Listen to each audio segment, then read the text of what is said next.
আল্লাহুম্মা সাল্লি আলা সাইয়্যিদিনা মুহাম্মাদ। আলহামদুলিল্লাহ, আসসালাতু ওয়াসসালামু আলা রাসূলিল্লাহ সাল্লাল্লাহু আলাইহি ওয়াসাল্লাম। আল্লাহ তাআলা আমাদেরকে আহ্বান করছেন সেই বেহেশতের দিকে, সেই বেহেশতের প্রতিযোগিতার জন্য। আল্লাহ তাআলা কোথাও দুনিয়ার প্রতিযোগিতা করার কথা বলছেন না। তকদীর দিয়ে, কপাল দিয়ে আল্লাহ তাআলা পাঠিয়েছেন দুনিয়ার ব্যাপারে। আখিরাতের ব্যাপারে তোমরা প্রতিযোগিতা করো। কে কত কামাই করতে পারো।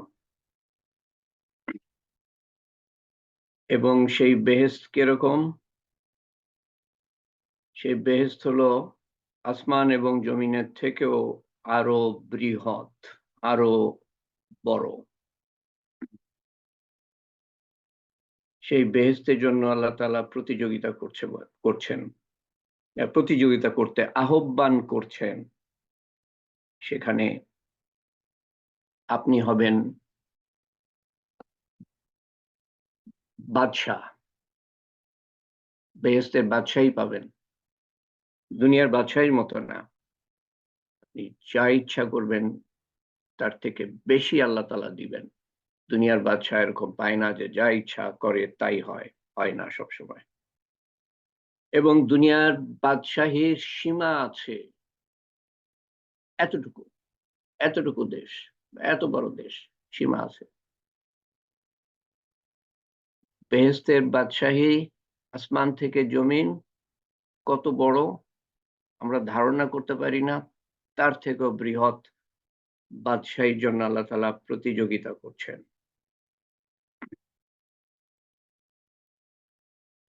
তো আমরা হজের আধ্যাত্মিক দিক নিয়ে আলোচনা করছি। আজকে ৩ নম্বর হালকা। এই প্রতিযোগিতার একটা অংশ। তো এর মধ্যে আমি এই গতবার গতবার কিছু কথা বলেছি, যেটা হয়তো আপনারা বুঝতে পেরেছেন। কোথায় আসলাম আমি? অনেক দূরে, অনেক পরে চলে এসেছি। হয়তো বুঝতে পেরেছেন যে সেই কথাগুলা আল্লাহ এক এবং একক, তার কোনো, তিনি অমুখাপেক্ষী, তার কোনো প্রয়োজন নাই, তিনি সবার প্রয়োজন পুরা করেন। তিনি কেউ তাকে জন্ম দেয় নাই এবং কেউ তাকে জন্ম দেয় নাই এবং তিনি কাউকেও জন্ম দান করেন নাই। তার মানে মানুষের গুণাবলীর মতো তার গুণাবলী না, কেউ তার সমকক্ষ না। এটা হলো কুল হু আল্লাহু আহাদের তর্জমা আমি এখানে তুলে ধরেছিলাম। সেই কথাটা একটু তুলে ধরতে চাচ্ছিলাম। তারপর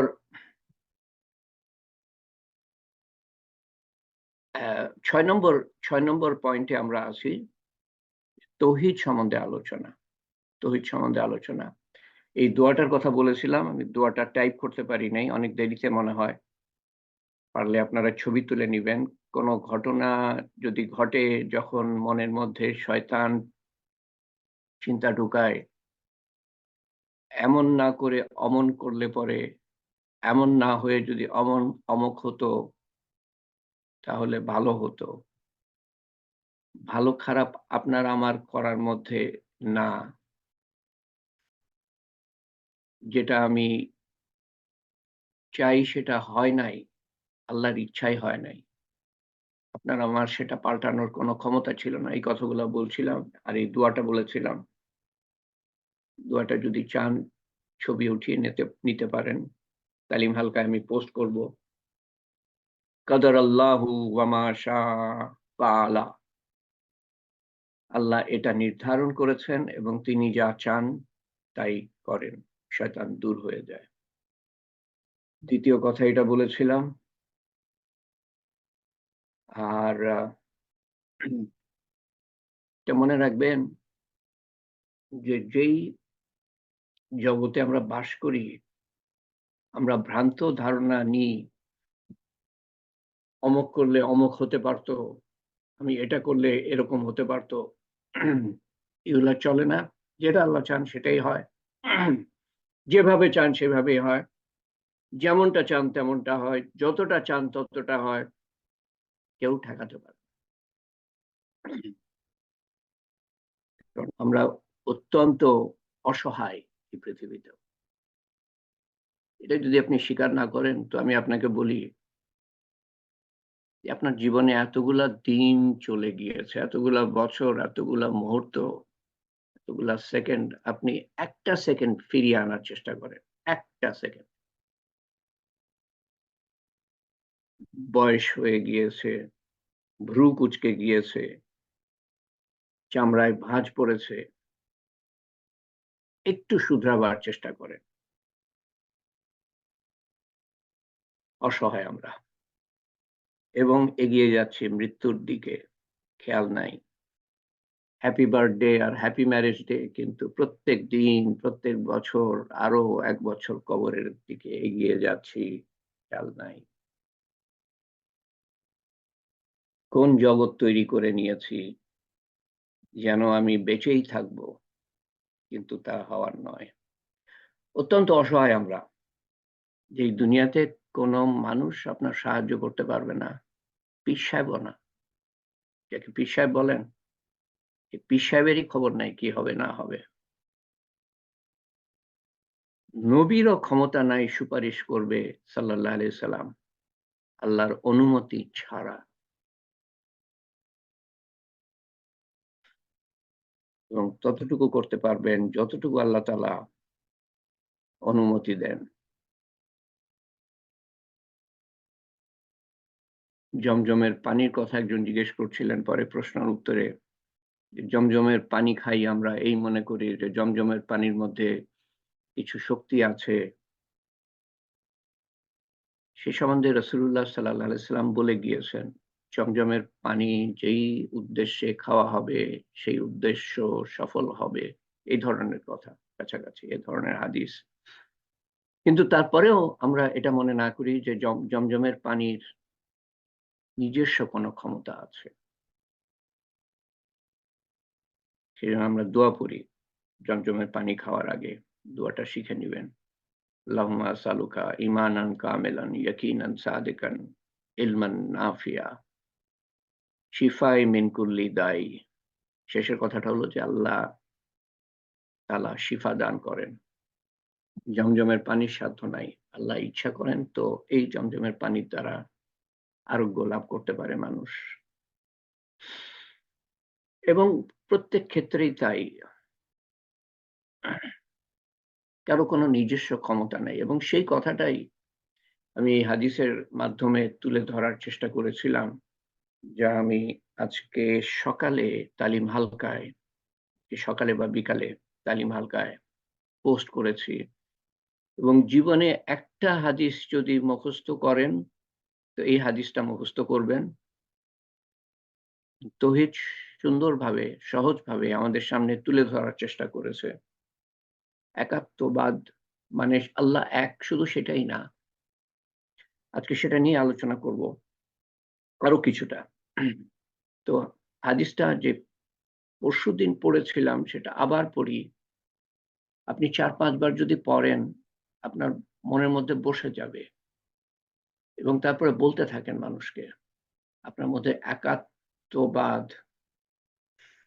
তৌহিদ আরো বসতে থাকবে। তৌহিদের বিভিন্ন দিক আছে। এই হাদিসটা একটা দিক সম্বন্ধে বলছে। আব্দুল্লাহ ইবনে আব্বাস রাদিয়াল্লাহু আনহু বর্ণনা করেন, একদিন আমি নবী করিম সাল্লাল্লাহু আলাইহি ওয়াসাল্লামের সাথে যাচ্ছিলাম কোনো উটে বা ঘোড়ায় এবং তিনি আমাকে বললেন, হে যুবক, আমি তোমাকে কিছু কথা শিখিয়ে দিব। আল্লাহকে রক্ষা করো, অর্থাৎ আল্লাহর হুকুম রক্ষা করো। তিনি তোমাকে রক্ষা করবেন। আল্লাহর হুকুম রক্ষা করো, তুমি তাকে সামনে পাবে। যদি চাও আল্লাহর কাছে চাও। যদি সাহায্যের প্রয়োজন হয় আল্লাহর কাছে সাহায্য চাও।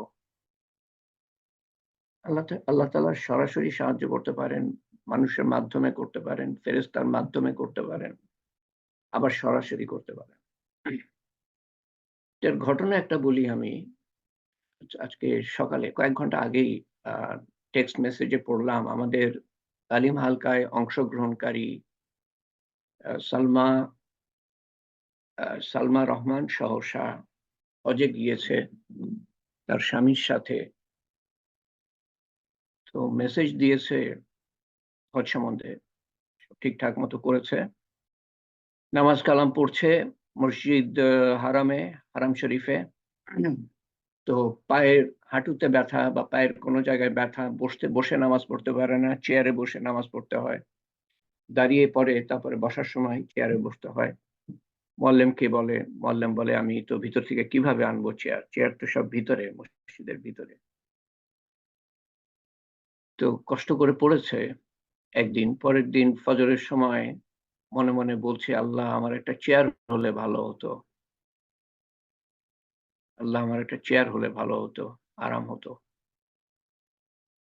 তো লিখেছে যে হঠাৎ দেখি একটা লোক, কাউকে বলে নাই, কোনো মানুষকে, "এই চেয়ারটা এনে দেন।" কোথায় চেয়ার আছে সেটাও জানে না। একটা লোক চেয়ার তাকে দিয়ে, ঠিক তাকে, মানে হাজার, হাজার মানুষ আছে, দিয়ে চলে গেল। বলল যে, "আমি আর মানুষটাকে দেখতে পেলাম না।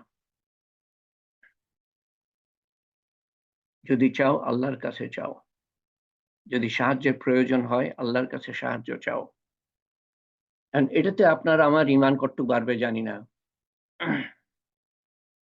আমাদেরই একজন, আ কিন্তু তার ঈমান তো সারা জীবনের জন্য বেড়ে গিয়েছে। সে তো ভুলবে না কখনো। তার চোখের সামনে ঘটনা। কোত্থেকে চেয়ার চলে আসলো আর সেই লোককে আমি দেখতেই পেলাম না।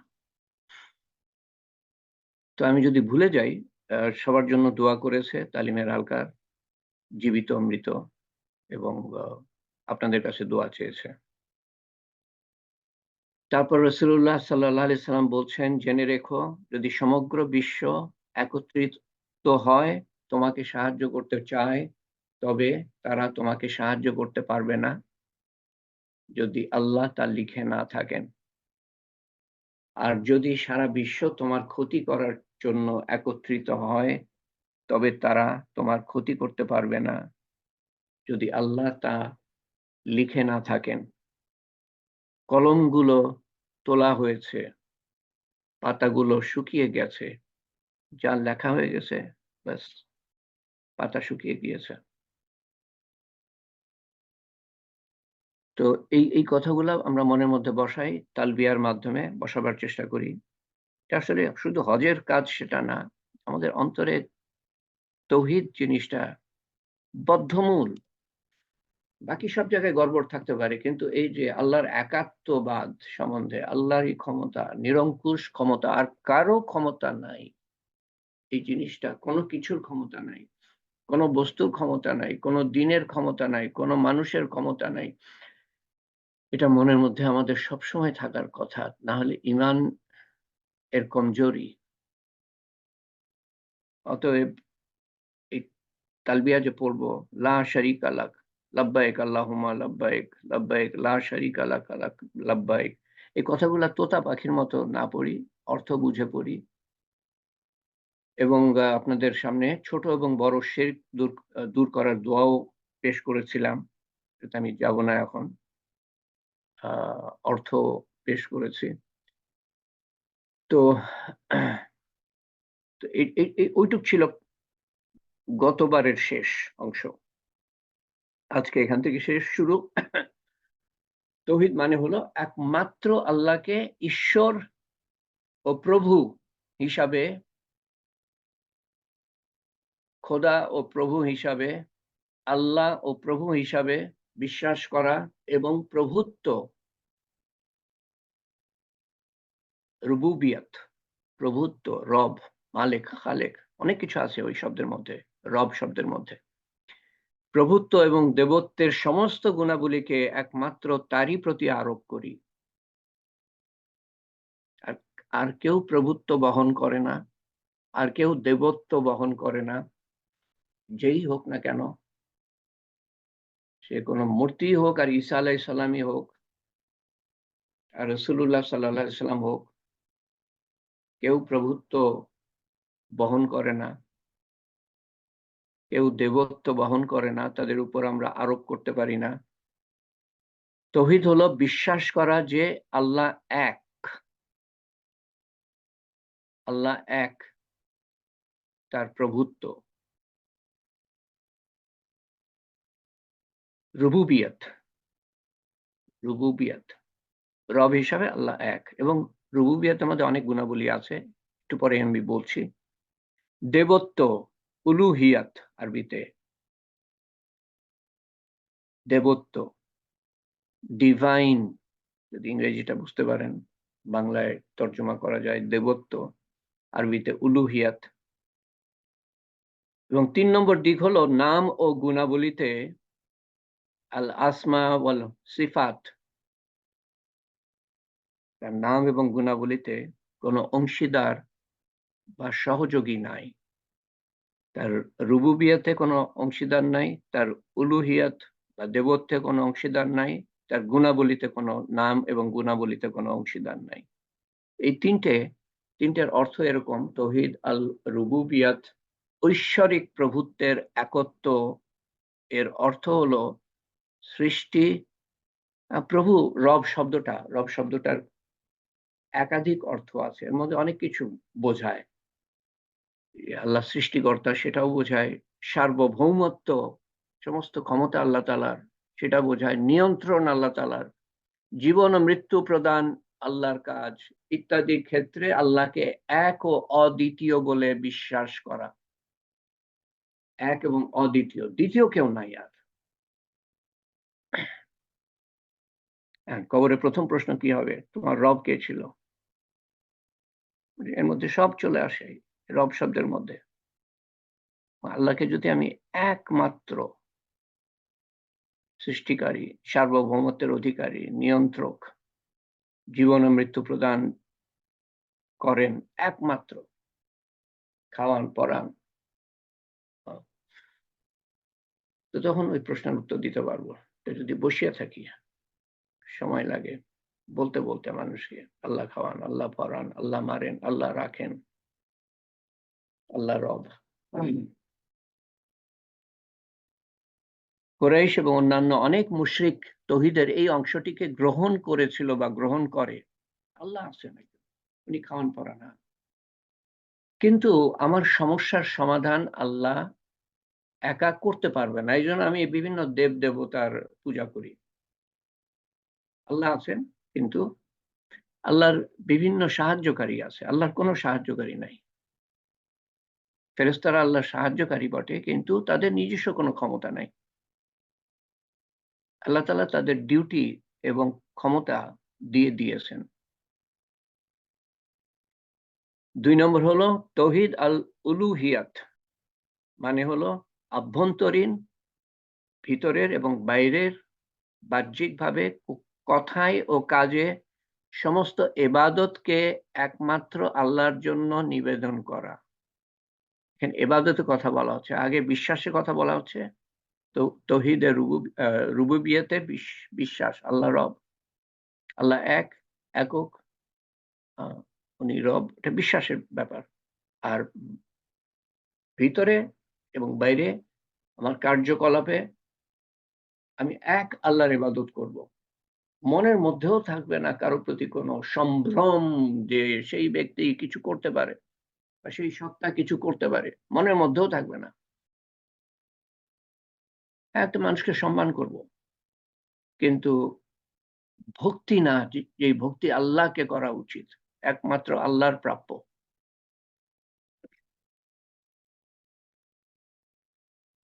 এবং আল্লাহ ছাড়া, আল্লাহর ইবাদত করি এবং আল্লাহর সাথে বা আল্লাহ ছাড়া অন্য কারো ইবাদত না করি, সে যেই হোক না কেন। এবং কুরাইশরা এবং অন্যান্য মুশরিকরা এইটা মানতে রাজি না। আল্লাহকে মানি, কিন্তু আল্লাহর সাথে আল্লাহর ইবাদত করি, আল্লাহর সাথে আরো ঈসা আলাইহিস সালামের ইবাদত করতে হবে, তারপরে জিবরাইল আলাইহিস সালামের ইবাদত করতে হবে। নাউজুবিল্লাহ, আল্লাহ তাআলা আমাদের রক্ষা করেন সেই ধরনের বিশ্বাস, ভ্রান্ত বিশ্বাস থেকে। আর 3 নম্বর হলো তৌহিদ আল আসমা ওয়াল সিফাত, অর্থাৎ ঐশ্বরিক নাম ও গুণাবলীর একত্ব। অর্থ আল্লাহর নাম ও গুণাবলীকে দৃঢ়তার সাথে মনে বসানো। সেটা আসে শুনতে শুনতে, বলতে বলতে, চিন্তা করতে করতে, এবং আল্লাহর সৃষ্টি দেখতে দেখতে, এবং বিশ্বাস করা যে তার নাম ও গুণাবলীতে আল্লাহর সমতুল্য কেউ নাই। এর অর্থ হলো যে আল্লাহ রহমান দয়ালু, রহিম দয়ালু, কাছাকাছি অর্থ। মানুষও দয়ালু, কিন্তু তফাৎ আছে। আল্লাহ ক্ষমাকারী, মানুষও ক্ষমাকারী, তফাৎ আছে। আল্লাহ খাওয়ান, মানুষও খাওয়ায়, তফাৎ আছে। তফাৎ হলো যে যে মানুষের দয়ার সীমা আছে, খাওয়াতে পড়াতে পারার সীমা আছে, ক্ষমা করার সীমা আছে। এবং এই গুণাবলীগুলো আল্লাহ তাআলাই দিয়েছেন মানুষের। উৎসাহ আসছে আল্লাহর থেকেই। দ্বিতীয় তফাৎ হলো আল্লাহ তাআলা অসীম দয়ালু, অসীম ক্ষমাশীল, কোনো সীমা নাই। এবং আরেকটা কি বলছিলাম আমি? অসীম খাওয়ানে পরানেওয়ালা, মানুষ অসীম না এই গুণাবলীতে। ক্ষমার দিক দিয়েও ক্ষমা করতে পারে না সবসময়, একের পর এক। খাওয়াতেও পারে না অসীমভাবে, অঢেলভাবে। তারপরে দয়াও দেখাতে পারে না অঢেলভাবে। এবং এগুলো আল্লাহর কাছ থেকে আসছে, কারোর নিজস্ব কোনো ক্ষমতা না। কুরাইশ এবং অন্যান্য অনেক মুশরিক তাওহীদের এই অংশটা গ্রহণ করেনি বা মেনে নেয় না। এই ৩ টে মিলে হলো তৌহিদ। তৌহিদের ৩ টা দিক। আমরা যখন কলেমার অন্তঃস্থিত অর্থ সম্পর্কে আলোচনা করেছি এর আগে, আমরা তৌহিদ সম্পর্কে আলোচনা করেছি তখন ২ বার, অন্ততপক্ষে ২ বার। এমনি কতবার তো উল্লেখ করেছি আম সংক্ষেপে, কিন্তু বিস্তারিত পুরা তালিম আমরা কলেমার উপরে, কলেমার অন্তর্নিহিত অন্তঃস্থিত অর্থ নিয়ে আলোচনা করেছি। পুরা তালিম ২ বার। ১ম বছরে এবং সম্ভবত ৩য় বছরে। লা ইলাহা ইল্লাল্লাহ পুরা কলেমার অর্ধেক অংশ। নাই কোনো মাবুদ আল্লাহ ছাড়া, এটার শাব্দিক অর্থ। কিন্তু এর অন্তঃস্থিত অর্থ আছে একটা। সেটা কি? যে কোনো কিছুর থেকে কিছু হয় না, আল্লাহর থেকে হয়। সৃষ্টির থেকে কিছু হয় না, স্রষ্টার থেকে হয়। সৃষ্টির ক্ষমতা নাই, স্রষ্টার ক্ষমতা। সমস্ত ক্ষমতা স্রষ্টার। কোনো কিছুর কোনো ক্ষমতা নাই, সমস্ত ক্ষমতা আল্লাহর। আল্লাহ সর্বশক্তিমান। আল্লাহ ছাড়া বা তার অনুমতি ছাড়া কেউ উপকার করতে পারে না। আল্লাহ ছাড়া বা তার অনুমতি ছাড়া কেউ ক্ষতিও করতে পারে না। ওই হাদিসটা যেটা দিয়ে শুরু করলাম, এই কথাটাই বলতে চাচ্ছে অন্যান্য কথার মধ্যে। যখন বলবো লা ইলাহা ইল্লাল্লাহ, যার শাব্দিক অর্থ নাই কোনো মাবুদ আল্লাহ ছাড়া, তখন এটাও বুঝায় লা ইলাহা ইল্লাল্লাহ, নাই কোনো শক্তি আল্লাহ ছাড়া। কবি কবি কাদের, লা কাদের ইল্লাল্লাহ, লা ইলাহা ইল্লাল্লাহ, নাই কোনো রক্ষক আল্লাহ ছাড়া। এটাও বুঝাই আমরা হাফিজ, আল্লাহ হাফিজ। লা ইলাহা ইল্লাল্লাহ, নাই কোনো প্রতিপালক আল্লাহ ছাড়া। আল্লাহ রব, রব। লা ইলাহা ইল্লাল্লাহ, নাই কোনো খালেক, সৃষ্টিকর্তা আল্লাহ ছাড়া। আল্লাহ খালেক এবং আল্লাহই খালেক। আল্লাহ রব এবং আল্লাহই রব। আল্লাহ হাফিজ এবং আল্লাহই হাফিজ। আল্লাহ কবি বা কাদের, আল্লাহই কবি, কাদের, আর কেউ নাই। লা ইলাহা ইল্লাল্লাহ, নাই কোনো দয়ালু আল্লাহ ছাড়া। আল্লাহ রহমান বা রহিম, আল্লাহই রহমান বা রহিম। লা ইলাহা ইল্লাল্লাহ, নাই কোনো মালিক আল্লাহ ছাড়া, আল্লাহই মালিক। লা ইলাহা ইল্লাল্লাহ, নাই কোনো শান্তিদাতা আল্লাহ ছাড়া। সালাম, আসসালাম, আল্লাহই সালাম। লা মুহাইমিন ইল্লাল্লাহ, নাই কোনো নিয়ন্ত্রক আল্লাহ ছাড়া। লা ওয়াহাব আল্লাহ ইল্লাল্লাহ, বা মুক্তি, একই অর্থ মুক্তি। আমরা বলি মতি, মতি, মুক্তি। নাই কোনো দানকারী আল্লাহ ছাড়া। লা ইলাহা ইল্লাল্লাহ, নাই কোনো মহাজ্ঞানী আলেম আল্লাহ ছাড়া, সর্বজান্তা। লা ইলাহা ইল্লাল্লাহ, নাই কোনো মহাবিচারক হাকাম আল্লাহ ছাড়া। লা ইলাহা ইল্লাল্লাহ, নাই কোনো শাস্তিদাতা মুনতাকিম আল্লাহ ছাড়া। লা ইলাহা ইল্লাল্লাহ, নাই কোনো পরম ক্ষমাকারী আল্লাহ ছাড়া। গফফার, গফুর, একাধিক নাম। এভাবে আমরা বলে যেতে পারি। প্রত্যেকটা আল্লাহর গুণাবলী আমরা এভাবে প্রকাশ করতে পারি। আমাদের কথার, শব্দের, ভাষার প্রকাশের শেষ হবে, কিন্তু আল্লাহর গুণাবলী শেষ হবে না। তো একাত্মবাদ, তৌহিদ সম্বন্ধে এইটুকু। এরপরে হজের ৭ নম্বর দিক যেটা সম্বন্ধে বলতে চাই, সেটা হলো যে হজের আরেকটা উদ্দেশ্য হলো এটা আমাদেরকে একটা নির্দিষ্ট সময়ের জন্য, আপনি ওখানে ১৫ দিন থাকেন, কমপক্ষে ওরকম থাকতে হয় সবকিছু মিলিয়ে টিলিয়ে। হজ ১৫ দিন না, হজ ৫ দিন বা ৪০ দিন থাকেন, আপনি নিমজ্জিত যদি না থাকতে পারেন, একটা নির্দিষ্ট সময়ের জন্য আল্লাহর মধ্যে নিমজ্জিত করে রাখার কথা। আপনার থাকার কথা। যা আমাদের স্বাভাবিক জীবন থেকে আলাদা। কিন্তু আমাদের স্বাভাবিক জীবন এর থেকে খুব একটা আলাদা হওয়ার কথা নয়। স্বাভাবিক জীবনেও আমরা সেই ভক্তির সাথে আল্লাহর ইবাদত করার কথা, এবং যেই নিষেধগুলা সেখানে মানি সেটা কিন্তু বাইরেও মানার কথা। কিছু নিষেধ শুধু হজের জন্য আছে। যৌন মিলন, যে শুধু হজের জন্য। কিন্তু এছাড়া যেটা এহরামের অবস্থায় আমরা করতে পারবো না, যেমন নখ কাটতে পারবো না, চুল কাটতে পারবো না ইত্যাদি, এগুলো বাইরে আমরা পারবো। তারপরে আর কি আছে হজের মধ্যেই যেগুলা শুধু করে থাকে মানুষ। কিন্তু বাকি সব নিষেধ কিন্তু হজের বাইরেও নিষেধ। আমরা যে গোনা করব না, আমরা যে বেহায়াপনা, অশ্লীলতা করব না, এটা এমনিতেও করার কথা না। ঝগড়াঝাটি করব না, এমনিতেও করার কথা না। এগুলো করলে হজ কবুল হবে না। তো তার মানে কি দাঁড়ায় যে হজের মধ্যে আমি করব না আর হজের বাইরে আমি করব, এই মনোভাব নিয়ে তো হজ হয় না। হজ হয়তো কবুল হয়ে যাবে, আল্লাহ জানে, আল্লাহ ভালো জানে। এগুলো কবুল টবুল সম্বন্ধে আমাদের বলার ইয়ে না, কিন্তু এই শর্তগুলা পুরা না করলে আমার যে হজ কবুল হবে না সেটা বোঝা দরকার। একটা শর্ত বা কতগুলা শর্ত মানলে পরে আমার হজ কবুল হবে সেটা তো অবশ্যই মানা দরকার। তারপরেও কবুল হবে কিনা সেটা আল্লাহর উপর আমরা ছেড়ে দিই। আমরা দোয়া করি, আশা করি, আল্লাহর উপর ছেড়ে দিই। তো নিষেধগুলা কিন্তু বেশিরভাগই হজের বাইরেও নিষেধ। হ্যাঁ, হজের বাইরেও নিষেধ। এই জিনিসটা মানুষ বোঝে না। এই যে পুরুষদের জন্য বিশেষ করে মসজিদে গিয়ে নামাজ পড়া, মানে জামাতে নামাজ পড়া, এটা তো হজের বাইরেও একই হুকুম।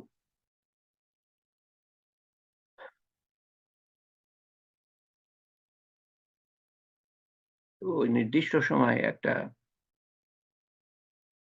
একটা প্রক্রিয়ার মধ্যে দিয়ে গিয়ে আপনি যখন ৪০ দিন পরে বাসায় ফিরে আসেন, আপনি একটা অন্য ধরনের মানুষ হওয়ার কথা। যে মানুষ হজের মধ্যে যেগুলা হারাম মনে করত, নিষিদ্ধ, হজের বাইরেও সেগুলা নিষিদ্ধ মনে করবে। দু একটা জিনিস ছাড়া, বা দু চারটে জিনিস ছাড়া। তো আমাদের স্বাভাবিক জীবন খুব একটা আলাদা হওয়ার কথা না। নিমজ্জন বা মগ্ন করে রাখা। যারা গান শুনে অভ্যস্ত বা গানের প্রতি অত্যন্ত অনুরাগ বা নাটক নভেলের প্রতি অত্যন্ত অনুরাগ, একেবারে আপনারা নিমজ্জিত হয়ে যান না? একটা গল্পের বই পড়ছেন বা একটা নাটক দেখছেন বা একটা গান শুনছেন, কতগুলা গান শুনছেন। একেবারে যারা অভ্যস্ত আরকি। ছোটবেলা থেকে শুনে অভ্যস্ত। তো ওই সময় আর আশেপাশের কোনো শব্দ আপনাকে বিরক্ত করে না। বা আপনি চান না যে আশেপাশের শব্দ আপনাকে বিরক্ত করুক। তো হজের মধ্যে সেরকম হওয়ার কথা। কিন্তু কিছু মানুষ দেখবেন, জানি না কিরকম এদের সংখ্যা, যে আপনার সাথে গল্প করতে আসবে দুনিয়াবি গল্প। আপনি এড়িয়ে যাবেন তাদেরকে। কোনো খারাপ ব্যবহার না। আমি তো এসছি কিছু নিয়ত করে, তো সেগুলো আমাকে পুরা করতে চাই।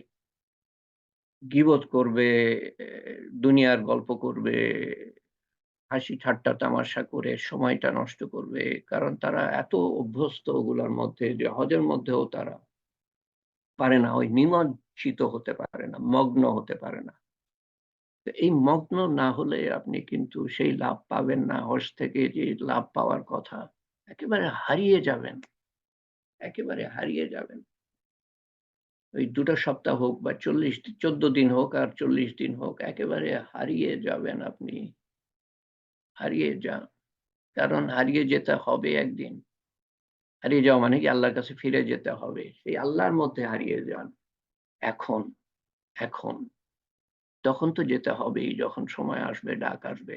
এখন হারিয়ে যান। এই সুযোগ পাবেন না। এই সুযোগটা তবলিগ জামাতে যারা যায় তারা পায়। তবলিগ জামাতে যারা যায়। ঠিক এইরকম ভাবে পায় না। এত কি বলবো আমি? এটা নির্ভর করে, একেকটা মানুষের উপর নির্ভর করে। কিন্তু সুযোগটা করে দেয় কিন্তু আপনাকে। সুযোগটা করে দেয়।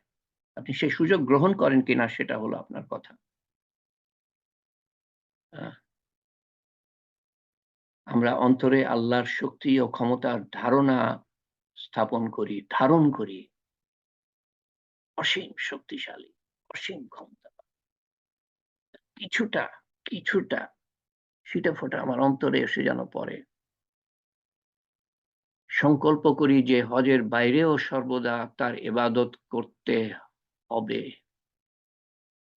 সংকল্প করি যে আমরা তার করণীয়গুলি পালন করব এবং তিনি যা নিষেধ করেছেন, দূরে থাকতে বলেছেন, তার থেকে দূরে থাকব। করণীয়গুলা করা, বর্জনীয়গুলা বর্জন করা, হালাল হারাম মেনে চলা, ফরজ ওয়াজিব সুন্নত নফল মেনে চলা। এই তো ইসলাম। শুধু নামাজের বেলায় না। আমাদের ২৪ ঘন্টার জীবনে ইসলাম আছে। আমরা এলেম শিখি না বলে জানি না এবং ইলম শিখতে চাই না কারণ জানতে চাই না। মনে করি যে জানলে আমাকে তো মানতে হবে। তো অতএব আমি জানি না। কিন্তু কিয়ামতের দিন যদি বলি যে আমি জানতাম না, তো এটা কোনো অজুহাত হবে না। আপনাকে জানতে হবে এলেম শিক্ষা করা ফরজ। ২৪ ঘন্টার জীবন আমি কিভাবে মুসলমান হিসাবে কাটাবো সেটা জানা আমার জন্য ফরজ। আমি নামাজ সম্বন্ধে জানি, নামাজ তো মাত্র ১ ঘন্টা লাগে ২৪ ঘন্টার মধ্যে। বাকি ২৩ ঘন্টা কিভাবে আপনি জীবন যাপন করবেন? খাবেন-দাবেন, ঘুমাবেন, বাথরুম ব্যবহার করবেন, ঘরের বাইরে, ঘরের ভিতরে কাপড় পরবেন ইত্যাদি, ইত্যাদি। কিভাবে করবেন? তো শিখতে হবে এগুলা। আমি জানতাম না। শয়তান পাকড়াও করে ধ্বংস করে দিবে। জানতাম না বলার সুযোগই পাবেন না। আমি জানতাম না, আমি আইন জানতাম না। আ জজ জজ সাহেব, আমি তো আইন জানতাম না। এটা কোনো অজুহাত না। দুনিয়ার কোর্টে।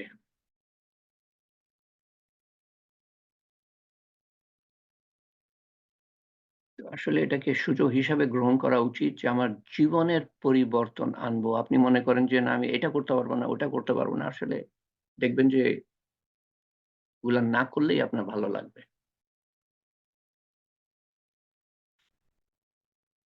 আপনি তখন ওগুলা করতে চাইবেন না যেটা আল্লাহ তাআলা চান না। আপনি ওগুলা করতে চাইবেন যেটা আল্লাহ তাআলা চান। মনে আনন্দ পাবেন, শান্তি প্রশান্তি পাবেন। অতএব আল্লাহর হুকুমের বাইরে আপনি যেতে চাইবেন না নিজের থেকে, যাতে করে তার সন্তুষ্টি অর্জন করতে পারি জীবন পরিবর্তন করে। আমরা আল্লাহর মহিমা ও তৌহিদ মনে বসিয়ে ফিরব। আল্লাহর বরত্ব, মহত্ব, ক্ষমতা, অসীম ক্ষমতা সম্বন্ধে ধারণা নিয়ে মনে এবং আল্লাহর একাত্মবাদ, তৌহিদ, যে তিন যে তিনটা দিক সম্বন্ধে বললাম, সম্বন্ধে ধারণা নিয়ে ঘরে ফিরব এবং দালান কোঠা ও প্রাসাদ মসজিদ দ্বারা প্রভাবিত হব না। ওখানে গিয়ে একটা জিনিস আমি দেখেছি যে এত সুন্দর মসজিদ বানিয়েছে না, প্রাসাদিক মসজিদ, প্রাসাদের মতো, প্রাসাদের কথা স্মরণ করিয়ে দেয়। সেটা মক্কা শরীফে বলেন আর মদিনা শরীফেই বলেন। আপনি নামাজ পড়ছেন নাকি নামাজ পড়বেন না শ্যান্ডেলিয়ার দেখবেন, অদ্ভুত সুন্দর বিরাট বিরাট শ্যান্ডেলিয়ার। নামাজ পড়বেন নাকি অদ্ভুত সুন্দর খাম্বাগুলা দেখবেন মার্বেল পাথরের। নামাজ পড়বেন নাকি এই কার্পেট, সুন্দর সুন্দর কার্পেট দেখবেন। বলেন দেখি। আপনি আল্লাহকে বসাতে যাচ্ছেন, দেখা গেল যে আমি দুনিয়াকে মনের মধ্যে বসিয়ে আসলাম। অদ্ভুত সুন্দর। হাজার হাজার কোটি কোটি টাকা খরচ করে, কোটি টাকার প্রয়োজন আছে, কিন্তু এত বেশি করে যে প্রাসাদের কথা চিন্তা করে রাজা বাদশারা যেভাবে বাস করে। এর দ্বারা কি হয় যে তারা তাদের প্রাসাদে বাস করাটাকে হালাল করিয়ে নিচ্ছে আপনার চোখে। মসজিদটাও তো আমি সুন্দর করে দিলাম, আমার প্রাসাদ সুন্দর, হ্যাঁ ঠিকই, কিন্তু আমি তো তোমাদের মসজিদটাও সুন্দর করে দিলাম, প্রাসাদের মতো করে দিলাম। তাদের প্রাসাদ আরো অনেক সুন্দর। তো দুনিয়ার বড়ত্ব মহত্ব তো আনতে যাচ্ছি না, মনের মধ্যে প্রবেশ করাতে যাচ্ছি না। ওই আমার অন্তরটা অত্যন্ত মূল্যবান, এখানে শুধু আল্লাহর বাস করার কথা। সেখানে আমি দুনিয়ার চাকচিক্য মোহ কে আমি মনের মধ্যে ঠাঁই দিচ্ছি, আমার মনকে প্রভাবিত করছে, মনকে ছেয়ে ফেলছে। তো আমরা ফিরে আসবো আল্লাহ ও তার নবী সাল্লাল্লাহু আলাইহি সাল্লামের বরত্ব মহত্ব এবং ভালোবাসা অন্তরে নিয়ে। এইজন্য দোয়া করি আল্লাহর ভালোবাসা অন্তরে নিয়ে ইবাদত করতে পারা অনেক মর্তবা রাখে। ওই নামাজই অনেক মর্তবা রাখবে, ওই ইবাদত অনেক মর্তবা রাখবে, ওই আমল অনেক মর্তবা রাখবে। যখন সেটা দোজখের ভয়ে না, বেহেশতের লোভে না, আল্লাহর ভালোবাসার কারণে যখন হবে। হ্যাঁ, এরকম ভাবে নিমজ্জন, মগ্ন হয়ে যাওয়া হজের মধ্যে, যে হজ থেকে আপনি ফিরবেন তারপরে ২ সপ্তাহ খালি ওই বিভিন্ন আহকামের, হজের আহকামের স্বপ্ন দেখতে থাকবেন। আপনি এটা করছেন ঘুমের মধ্যে, এটা করছেন, ওইটা করছেন। তখন বুঝবেন যে হ্যাঁ, আপনি নিমজ্জিত ছিলেন এই ১৪ বা ৪০ দিন।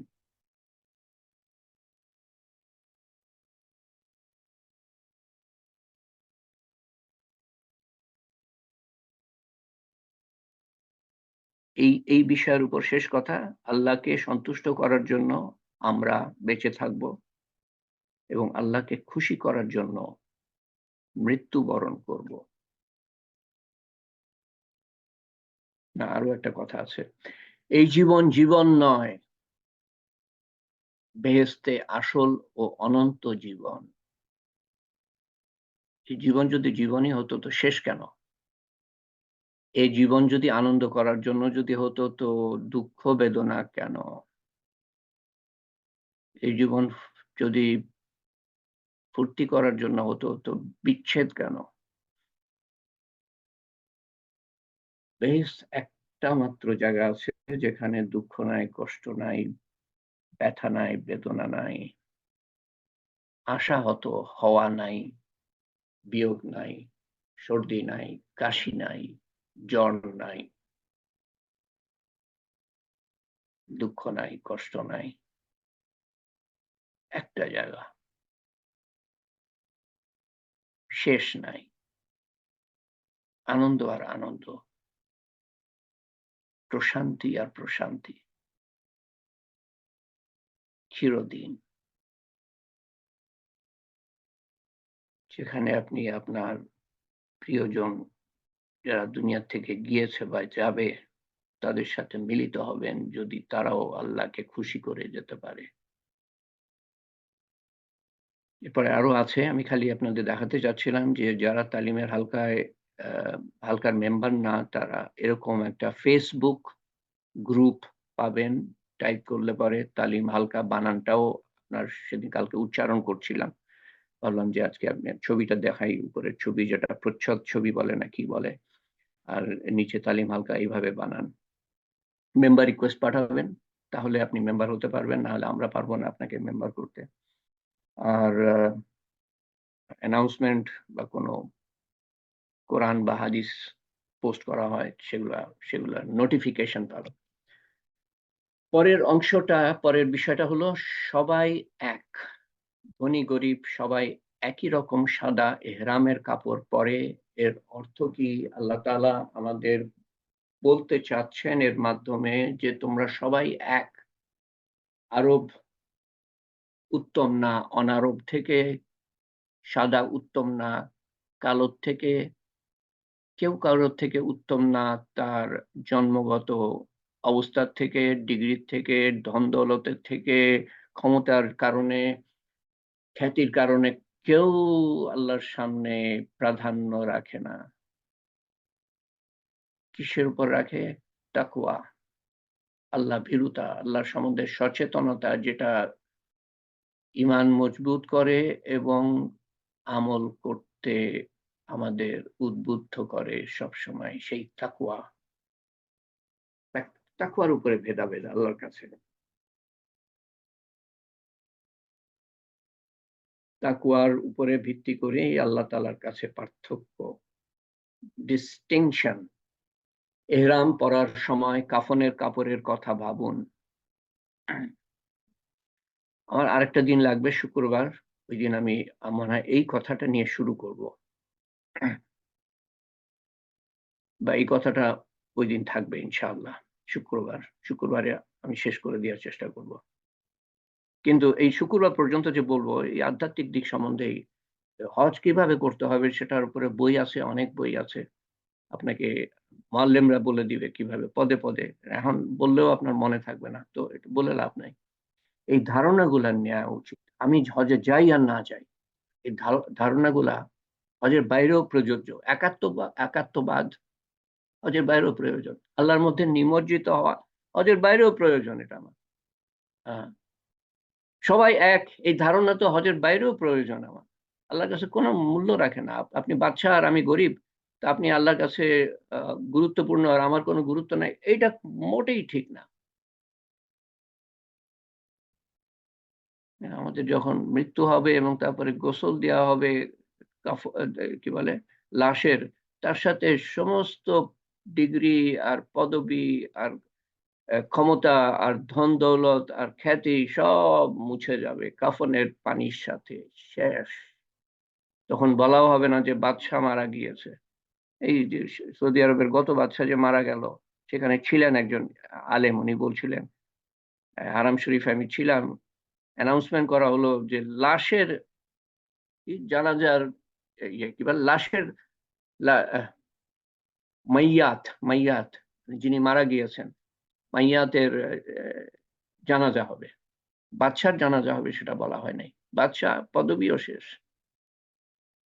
কারণ নতুন নতুন বাদশাহ। দুনিয়ার সম্পদ আমাদের সাথে যাবে না। হ্যাঁ, এই জিনিসটা মনে করা। পরের অংশ ৯ নম্বর, আমরা মক্কা, মিনা, আরাফাত, মুজদালিফা,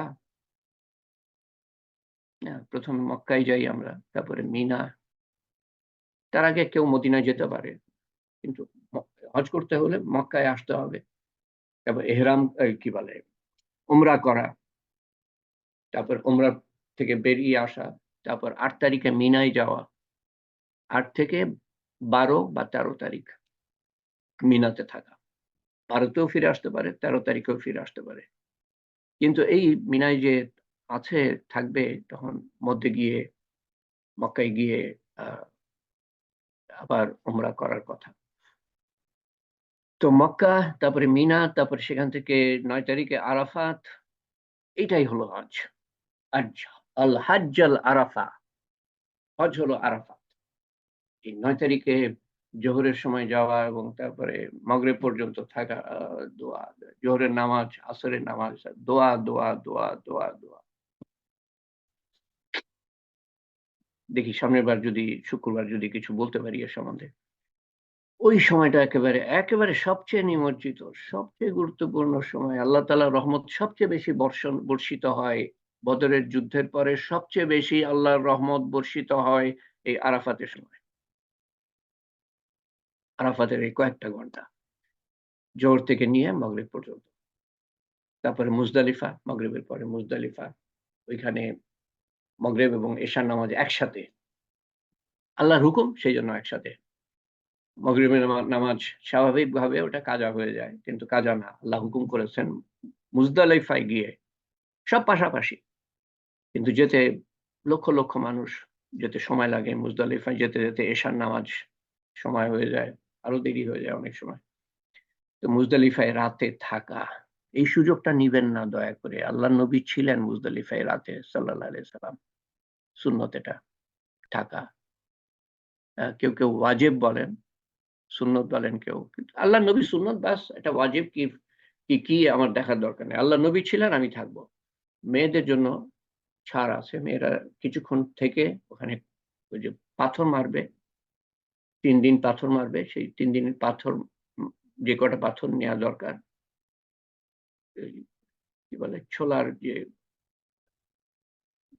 বুটের দানা বা এরকম পরিমাণ ছোট, ছোট পাথর ওখান থেকে নিয়ে মেয়েরা চলে যেতে পারে কিছু সময় থেকে। থাকতে পারলে ভালো, না থাকতে পারলে বা অসুস্থ যারা, তারা কিছু সময় থেকে চলে যেতে পারে, যারা অসুস্থ। কিন্তু থাকাটা হলো কারণ মুজদালিফার একটা গুরুত্ব হলো যে আরাফাতে রাসূলুল্লাহ সাল্লাল্লাহু আলাইহি ওয়াসাল্লামের একটা দোয়া কবুল হয় নাই। আরাফাতে কবুল হয় নাই। মুজদালিফায় কবুল হয়েছিল। এটা হলো মুজদালিফার গুরুত্ব। মিনা থেকে আরাফাত যাওয়া, কিন্তু আরাফাত থেকে মিনায় আবার ফিরে আসার পথে মুজদালিফা পড়ে। আবার মুজদালিফায় রাতটা কাটিয়ে ফজরের নামাজ পড়ে তারপরে মিনার দিকে যাওয়া এবং ১ম দিনের পাথর মারা। ওটা ১০ তারিখ হয়ে যায়। ওইটা হলো ঈদের দিন। ৯ তারিখ হজের দিন, আরাফাতের দিন। যারা হজ করছে না তাদের জন্য রোজা রাখা অত্যন্ত গুরুত্বপূর্ণ। পূর্বের ১ বছরের গুনাহ মাফ, সামনের ১ বছরের গুনাহ মাফ।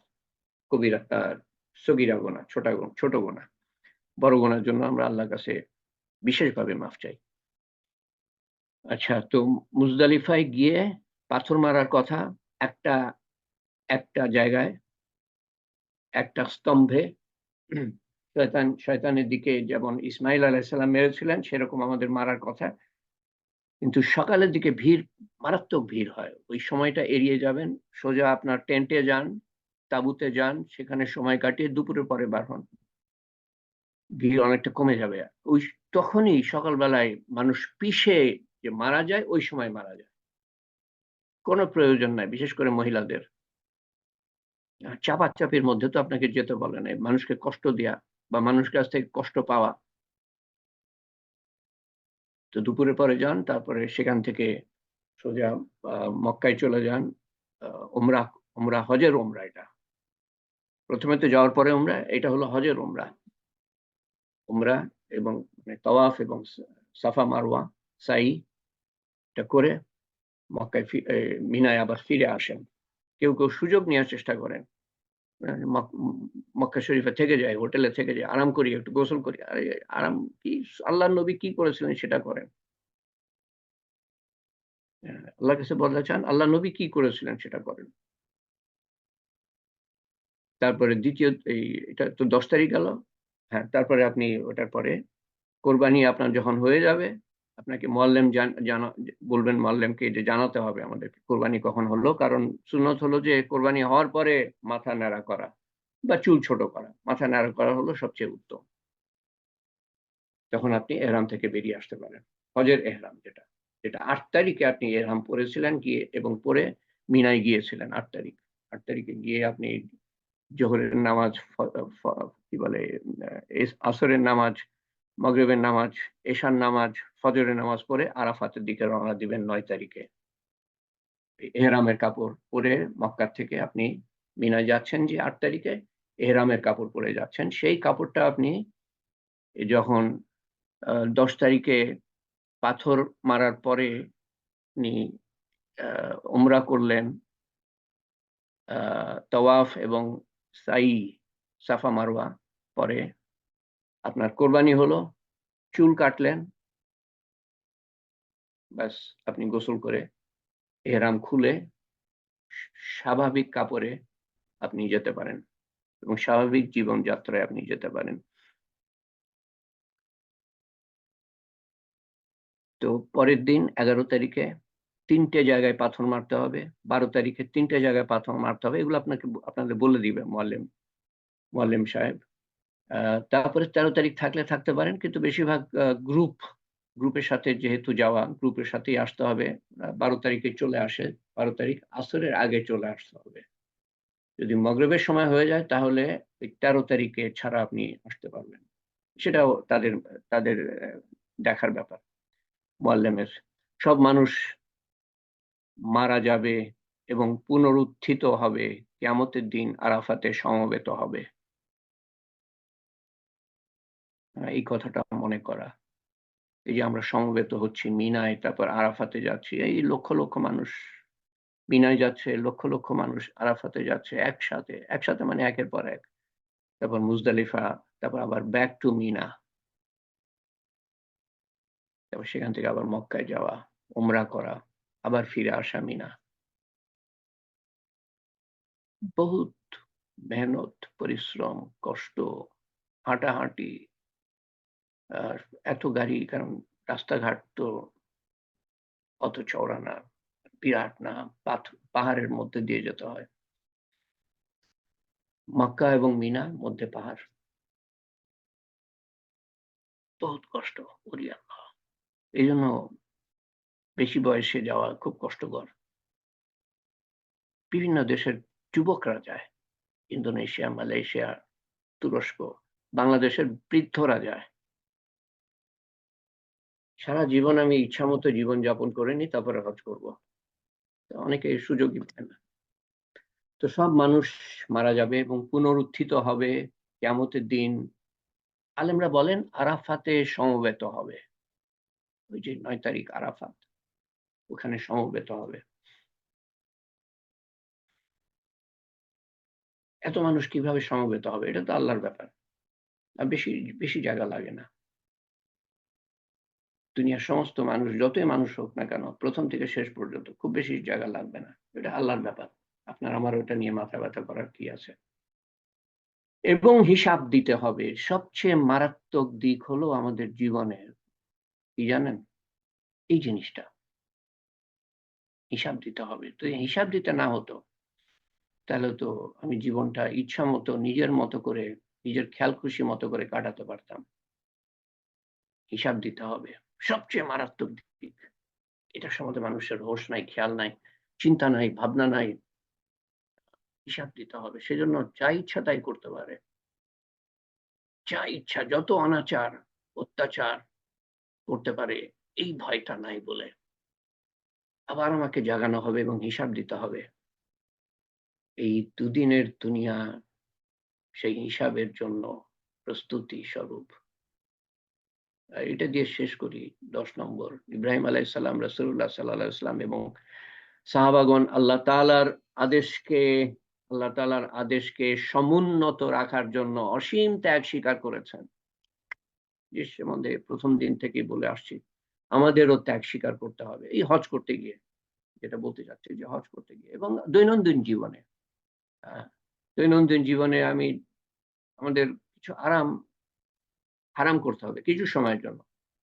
ফজরের নামাজ পড়া বা বিভিন্ন আল্লাহর হুকুম আহকাম, বিভিন্ন সময় নামাজ এবং হুকুম আহকাম, কিছু আরামকে অল্প সময়ের জন্য হারাম করা এবং আ আ আমাদের নফস যা চায়, ইচ্ছামত চায়, আল্লাহর হুকুমের বিরুদ্ধে চায়, সেটাকে দমন করতে হবে। এই ধরনের ত্যাগ স্বীকার। তারপরে শয়তানের আনুগত্য ছাড়তে হবে। পৃথিবীতে এটা মনে রাখেন, পৃথিবীতে ২ টো রাস্তা আছে মাত্র। তৃতীয় নাই। হয় আল্লাহর আনুগত্য করব, আর না হলে শয়তানের আনুগত্য করতে হবে। আমি নিজের খেয়াল খুশি মতো চলি, সেটাও শয়তানের আনুগত্য। মানুষের কথা মতো চলি, সেটাও শয়তানের আনুগত্য। আমি দুনিয়ার পিছনে ছুটি, দুনিয়াকে আমার রব হিসাবে মনে করি, সেটাও শয়তানের আনুগত্য। তো এটা ত্যাগ করা, মানুষের কুমন্ত্রণা থেকে বেঁচে থাকার চেষ্টা করা, এটাও ত্যাগ স্বীকার। দুনিয়ার মারাত্মক আকর্ষণ থেকে নিজেকে বাঁচিয়ে চলা, এটাও ত্যাগ স্বীকার। অবিবেচনাপূর্ণ ভিড়, মারাত্মক ভিড়। আমি যেটা বুঝাতে চাচ্ছিলাম, শব্দ আমি ঠিকমতো চয়ন করতে পারি নাই বা বেছে নিতে পারি নাই। মারাত্মক ভিড় এবং অবিবেচক মানুষ ধাক্কা দিচ্ছে, আ আপনার আগে দিয়ে আপনি তওয়াফ করছেন, আপনার আগে দিয়ে যাওয়ার চেষ্টা করে। তারা যেন দৌড়ে পার হয়ে যাবে আপনাকে ছিটকে-টিটকে ফেলে দিবে। আ নারী পুরুষ কোনো ভেদাভেদ নাই। তো এর মধ্যে একেবারে চুপ থাকা, কোনো রিঅ্যাকশন নাই। আমি আমি যাই হই না কেন দুনিয়ার জীবনে, বিরাট কিছু একটা দুনিয়ার জীবনে। কিন্তু ওখানে আমি কিচ্ছু না। এই মনোভাব নিয়ে যদি আসতে পারি, আমি আসলেও কিছু না। বাড়িতেও যেন নিজেকে কিছু মনে না করি। আ না রাসূলুল্লাহ সাল্লাল্লাহু আলাইহি ওয়াসাল্লাম নিজেকে মনে করতেন বা সাহাবারা মনে করতেন। আমরা মনে করি আমি কিছু হয়ে গেলে আমি ডাক্তার, আমি ইঞ্জিনিয়ার, আমি আর্মি অফিসার, আমি এইটা সেটা। না, কিচ্ছু না তুমি। তোমার চোখটা বন্ধ হলে পরে কেউ তোমাকে ডাক্তার সাহেব বলেও ডাকবে না। এবং বাড়ির মানুষরা যত তাড়াতাড়ি পারে কবরস্থানে পৌঁছে দিবে। তো মারাত্মক ভিড়, অবিবেচক, তার মধ্যে মেনে নেয়া। আমার হজটা যদি কবুল হয়ে যায়, ব্যাস জীবনের পরিবর্তন হয়ে যাবে ইনশাআল্লাহ। ফজিলত সম্বন্ধে সামনের বার বলব। ফজিলত সম্বন্ধে বলা হয়নি এখনো। কোরআন এবং হাদিস থেকে, এবং উচ্চ তাপমাত্রার ধৈর্য ধরে রাখা। ওরে আল্লাহ! কি তাপ! অবশ্য হ্যাঁ, বাংলাদেশের মানুষরা সহ্য করতে পারবে এখন। এই বর্তমান বর্তমান মানুষরা যারা হজে যাচ্ছে তারা সহ্য করতে পারবে। ঢাকাতে বা বাংলাদেশে মক্কা শরীফ থেকেও তাপমাত্রা বেশি ছিল কিছুদিন। তো সাহাবায়ে কেরামের সহনশীলতা, ধৈর্য এবং তাদের ক্ষমা করার কথা চিন্তা করা এবং কিছু গুণাবলী শিখে আসা হজ থেকে, যেমন ক্ষমাশীলতা, সবর করা, আ মানুষের আ মানুষ মানুষের এখানে হলো হজের সম্বন্ধে, হজের লাভ সম্বন্ধে, এটা আজকে আর হবে না। তো কিছু গুণাবলী অর্জন করে আসা, মানুষের সাহায্য করা, উপকার করা, দেখভাল করা। কবুল হজ কি? ইয়া রাসূলুল্লাহ সাল্লাল্লাহু আলাইহি সাল্লাম। মনে পড়ল তাই বলছি। কবুল হজ কি? যেই হজে মাবরুর কি? মানুষের মানুষকে খাওয়ানো হয় বেশি করে। আর সালাম কালাম, সালাম কালাম, সালাম ছড়ানো হয়। হজের শর্ত, কবুলিয়তের শর্ত সম্বন্ধে সামনের বার আলাপ করব ইনশাআল্লাহ। তো আজকে এটুকু থাক। Message, chat box. তো সামনের শুক্রবারে ইনশাআল্লাহ নাসরিন বেগম কিসের দিয়েছে জানি না। Please touch this link to, হ্যাঁ, তালিম হালকায় জয়েন করার জন্য এই যে লিঙ্কটা নাসরিন বেগম দিয়েছে। আম এর মাধ্যমে আপনি ওই মেম্বার রিকোয়েস্ট পাঠাতে পারেন। দোয়া, মামুন কুরেশি দোয়া চেয়েছেন। পিঠে টিউমার সার্জারি হয়েছে। আল্লাহ তাআলা সম্পূর্ণ সুস্থ করে দেন। ফেরদৌসী বেগমের জন্য দোয়া করবেন। অসুস্থ আমাদের অত্যন্ত নিয়মিত অংশগ্রহণকারী, কানাডায় অসুস্থ। আরেফিন আহমেদ কানাডায় অসুস্থ। তার জন্য দোয়া করবেন বিশেষভাবে। অনেক বছর, ৭ বছর হয়ে গেল সে হাসপাতালে আছে। বেগম চাঁদ সুলতানা, আরেফিন আহমেদের মাতা, এবং বেগম চাঁদ সুলতানা তার স্বামীকে হারিয়েছেন, আমার আপন ফুফাতো ভাই। এই মাসখানেক হলো। উনার জন্য দোয়া করবেন। বেগম শাহান সুলতানা, উনি ডাক্তার দেখাচ্ছেন। আল্লাহ তাআলা উনার জন্য সহজ করে দেন। জিনাত জিতু ডাক্তার দেখাচ্ছে, দোয়া চেয়েছেন আপনাদের সবার, যেন সার্জারি ছাড়া সে সুস্থ হতে পারে। জনাব আবু বকর সাহেব এর জন্য আমরা দোয়া করে যাচ্ছি। তার পরিবার-পরিজন দোয়া করে যাচ্ছেন। আ উনি গুরুতর অবস্থায় ছিলেন। এখন কিছুটা ভালো আল্লাহর মেহেরবানিতে। সালমা রহমান সহসা, যার কথা বললাম, যে হজে গিয়ে আমাদের জন্য সবার জন্য দোয়া করেছেন এবং জীবিত মৃত সবার জন্য এবং দোয়া চেয়েছেন এবং তার ওই চেয়ার পাওয়ার ঘটনা, নামাজের জন্য চেয়ার পাওয়ার ঘটনা সম্বন্ধে বললাম। আর বাকি যারা অসুস্থ আছেন, আমি সবার কথা তো জানি না, বা জানি সবার কথা বলছি না সময়ের অভাবে।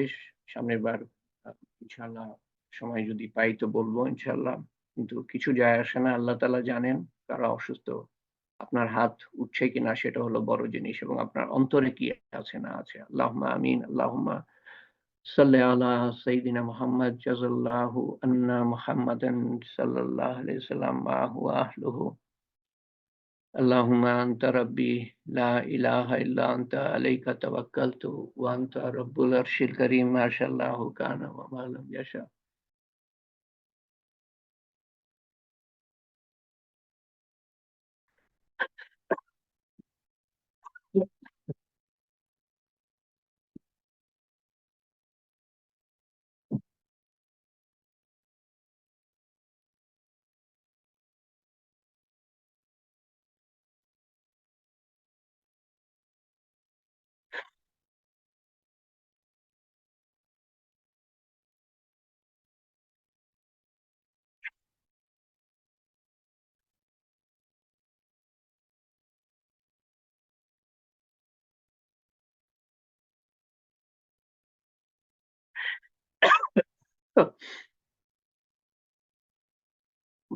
মানুষের সবচেয়ে, আল্লাহর সামনে সবচেয়ে উত্তম একটা সময় হলো যখন সে নিজেকে অসহায় মনে করে আল্লাহর সামনে। হয় খুব দুর্বলতার কারণে, আমরা আসলেই অসহায়, গুনার কারণে এবং আখিরাতে হিসাব দেওয়ার ভয়ের কারণেই হোক, অ অসহায়তা অসহায়তা, হেল্পলেসনেস যদি না আসে, চোখের পানি সহজে বের হতে চায় না। আল্লাহ তাআলা কবুল করেন। আল্লাহুম্মা আনতা রাব্বি লা ইলাহা ইল্লা আনতা আলাইকা তাওয়াক্কালতু ওয়া আনতা রাব্বুল আরশিল কারীম মা শাআল্লাহু কানা ওয়া মা লাম ইয়াশা লাম ইয়াকুন। ওয়া লা হাওলা ওয়া লা কুওয়াতা ইল্লা বিল্লাহিল আলিয়্যিল আযীম। সুবহানা রাব্বিয়াল আলিয়্যিল আ'লাল ওয়াহ্হাব। সুবহানাল্লাহি ওয়া বিহামদিহি আদাদা খালকি ওয়া রিদা নাফসি ওয়া জিনাতা আরশি ওয়া মিদাদা কালিমাতি। আল্লাহুম্মা আজিরনা মিনান নার। আল্লাহুম্মা আজিরনা মিনান নার। আল্লাহুম্মা আজিরনা মিনান নার। সুবহানা রাব্বিয়াল আলিয়্যিল আ'লাল ওয়াহ্হাব। আল্লাহুম্মা ইন্না আসআলুকাল জান্নাহ। আল্লাহুম্মা নাজ্জিনা মিনান নার। আল্লাহুম্মা ইন্না আসআলুকাল আফিয়াহ। আল্লাহুম্মা ইন্না আসআলুকাল আফিয়াহ। আল্লাহুম্মা ইন্না আসআলুকাল আফিয়াহ। আল্লাহুম্মা ইন্না আসআ আ আ আল্লাহুম্মা আসআলুকা মিন খাইরি মা সালাকা মিনহু নাবিয়্যুকা মুহাম্মদ সাল্লাল্লাহু আলাইহি ওয়াসাল্লাম ওয়া নাউযু বিকা মিন শাররি মা ইসতা'যাকা মিনহু নাবিয়্যুকা মুহাম্মদ সাল্লাল্লাহু আলাইহি ওয়াসাল্লাম। আনতাল মুস্তাআন ওয়া আলাইকাল বালাগ ওয়া লা হাওলা ওয়া লা কুওয়াতা ইল্লা বিল্লাহিল আলিয়্যিল আযীম।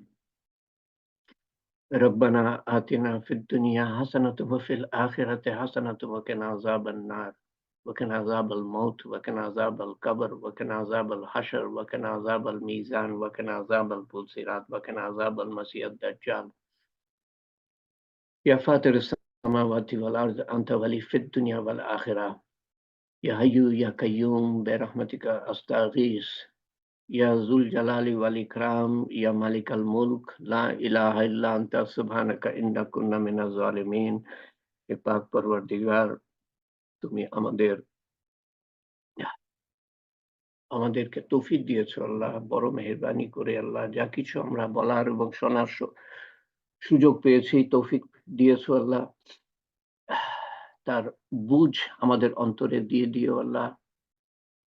এবং আমাদের মধ্যে থেকে যারা হজে যাচ্ছে বা যারা হজে আছে এখন, সে আমাদের মধ্যে থেকে হোক আর উম্মতের মধ্যে থেকে হোক, তাদের হজ সঠিকভাবে হজ করার সঠিক বুঝ নিয়ে হজ করার তৌফিক দান করো আল্লাহ। তাদের হজকে কবুল করো আল্লাহ। এবং আমাদের মধ্যে থেকে যারা এবার যেতে পারছি না, তাদেরকে ভবিষ্যতে তুমি কবুল করো আল্লাহ। তুমি যদি কবুল করো তো টাকা পয়সা আর শারীরিক অবস্থা কোনো ব্যাপারই না, তোমার কবুলিয়তে হলো আসল ব্যাপার আল্লাহ। এবং আমাদের সমস্ত গোনা খাতা মাফ করো আল্লাহ। আমাদের গোনা খাতা পরিষ্কার করে দিও, ধৌত করে দিও আল্লাহ। বরফ দিয়ে ধৌত করে দিও আল্লাহ। কোনো কিছু বাদ রেখো না আল্লাহ, তার বদলে নেকি লিখে দিও আল্লাহ। এবং ভবিষ্যতে আমাদেরকে গুনাহ থেকে দূরে রেখো, যেমন তুমি উত্তর থেকে দক্ষিণ বা পূর্ব থেকে পশ্চিম দূরে রাখো। তুমি আমাদেরকে যা কিছু আমল করার তৌফিক দিয়েছো ব্যক্তিগতভাবে বা সমষ্টিগতভাবে, সবকিছুর ভুল ভ্রান্তি সংশোধন করে তোমার শাহী দরবারে কবুল করে নিও আল্লাহ। এবং তার সওয়াব রসুল করিম সাল্লাল্লাহু আলাইহি ওয়াসাল্লামের রূহ মুবারকের কাছে পৌঁছে দিও আল্লাহ। এবং তার সওয়াব পৌঁছে দিও আমাদের আপনজন, প্রিয়জন, নিকটজন যারা কবরে শায়িত, তাদের কবরের আযাব মাফ করে দিও আল্লাহ। তাদের কবরকে প্রশস্ত করে দিও, তাদের কবরকে নূর দিয়ে পরিপূর্ণ করে দিও, তাদের কবরকে জান্নাতুল ফেরদৌসের বাগান বানিয়ে দিও আল্লাহ। তাদের দরজা উঁচু করে দিও প্রতিটা দিন। আমরা কবরে গেলে আমাদের প্রতি তোমার সর্বোত্তম ব্যবহার দেখিও। এবং আখেরাতের প্রত্যেকটা ঘাঁটিতে কিয়ামতের দিন এবং মিজান যখন বসানো হবে এবং পুলসিরাত যখন পাড়ি দিতে হবে এবং বেহেশতে প্রবেশ করার সময় হবে আল্লাহ, প্রত্যেকটা ঘাঁটিতে তোমার সর্বোত্তম ব্যবহার দেখিও আল্লাহ। এবং বিনা হিসাবে জান্নাতুল ফেরদৌসে দাখিল করো আল্লাহ। এবং পৃথিবীর সেই রাস্তায় আমাদেরকে প্রতিষ্ঠিত রেখো মৃত্যু পর্যন্ত, যেই রাস্তা জান্নাতুল ফেরদৌসে গিয়ে ঠেকেছে আল্লাহ। আমাদেরকে প্রত্যেকটা মুহূর্তে তুমি রক্ষা করো শয়তান থেকে, মানুষের কুমন্ত্রণা থেকে, নফসের তাড়না থেকে এবং দুনিয়ার মারাত্মক আকর্ষণ থেকে এক মুহূর্তের জন্য ছেড়ে দিও না। উত্তম দিনে, উত্তম ক্ষণে, উত্তম স্থানে যেন আমরা দেহ ত্যাগ করে তোমার সামনে হাজিরা দিতে পারি কলেমা পাঠ করার পর, শয়তানের শেষ চেষ্টা ব্যর্থ করে দেওয়ার পর, তোমার সন্তুষ্টি অর্জন করার পর। অতএব এই পৃথিবীর জীবনে আমাদেরকে তোমার রহমত এবং মাগফিরাত এবং হেফাজত এবং হেদায়েত এর ছায়াতলে তুমি আমাদেরকে অধিষ্ঠিত রেখো আল্লাহ। হে পাক পরওয়ারদিগার, তুমি আমাদের মনের নেক হাজত পুরা করে দিও। মনের মনের গ্লানি, দুঃখ, দুর্দশা দূর করে দিও, ধুয়ে মুছে দিও। আমাদের বিপদ আপদ দূর করে দিও। আমাদের অসুস্থতা সুস্থতায় পরিণত করে দিও। আমাদের অন্তরে যাদের কথা নাড়া দেয় বিপদগ্রস্ত বলে বা অসুস্থ বলে, তাদের বিপদ ও অসুস্থতা দূর করো আল্লাহ। হে পাক পরওয়ারদিগার, তোমার রহমত, মাগফিরাত, হেফাজত, হেদায়েত এর ছায়াতলে আমাদের ঠাঁই দিও। তোমার শান মতো চাইতে পারলাম না, তোমার শান মতো হেফাজত দান করো। তোমার শান মতো হেফাজত চাইতে পারলাম না, তোমার শান মতো হেফাজত করো। ইয়া কাজিউল হাজাত, ইয়া রাফিয়াদ দারাজাত, ইয়া হালাল মুশকিলাত, ইয়া মুজিবুদ দাওয়াত, বিরহমাতিকা নাস্তাগীস, ইয়া আউয়ালাল আউয়ালিন, ইয়া আখিরাল আখিরিন, ইয়া আকরামাল আকরামিন, ইয়া আরহামার রাহিমিন, ইয়া রাহিমাল মাসাকিন, يا ذي القوة المتين ربنا تقبل منا إنك أنت السميع العليم وتب علينا إنك أنت التواب الرحيم سبحان ربك رب العزة عما يصفون وسلام على المرسلين والحمد لله رب العالمين وحمد لا إله إلا الله محمد رسول الله صلى الله عليه وسلم آمين